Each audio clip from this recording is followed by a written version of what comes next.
22 guruh talabanisi Hamidov Shohruz dizel yoqilg'i gidrolash qurilmasi texnologik sxemasi degan mavzu. Birinchisi nasoslar yordamida, ikkinchisi dizel quvurli pech yordamida, uchinchisi reaktorlar yordamida, to'rtinchisi issiqlik almashtirgichlar va beshinchisi esa 5 va 6lar issiqlik almashtirgichlariga kiradi. Va 7, 8, 9 havoli sovutish jihozlariga esa 3. shu havo sovutish jihozlaridan shu bosqichlardan o'tadi. Suvli sovutgichlardan esa suvli sovutgichdan o'tadi va reaktorga yetib keladi. 3.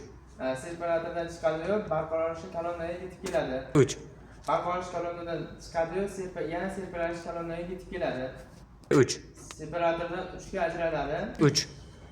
Separatorimizdan benzin va dizel chiqib ketadi va undan ko'ra toza dizel yoqilg'isi olinadi. Gazimiz esa absorpsiya qurilmasiga yuboriladi.